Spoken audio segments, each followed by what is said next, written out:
Mana keladimi? Xo'p. Sizlar texnologiyani bitta ko'ringlar mana. Mana ochavering.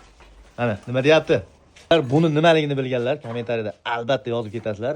Xonadonimiz haqiqatda o'ta ham go'zal holatda telefon qilib berildi. Xudo xolasa, polностью mana ishlarimizni yakunlab oldik.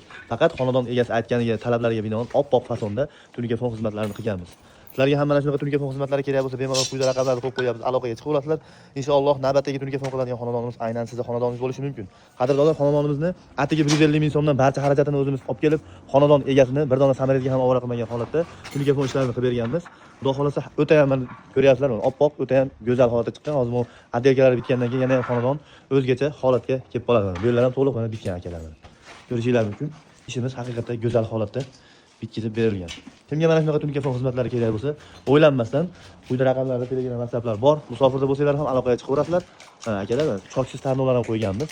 Mana bu tomondan oxirigacha butun holatda mana. Ikkita joydan bu tomondan turba tushgan. Mana bu tomonimizdan bitta joydan turbalar tushirib berilgan. Usta Adelkachi akalar bilan ishni boshlashgan. Bitgandan keyin bitta ko'rsanglar, xudo xolasa, ishimiz haqiqatda go'zal holatda chiqqan. Yaqindan ko'rishingiz mumkin. Telefonlarda akalar. Xo'p.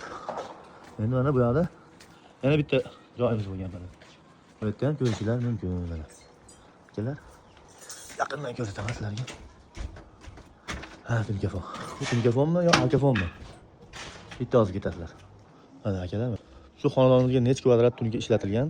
Albatta kommentariyada yozib ketinglar.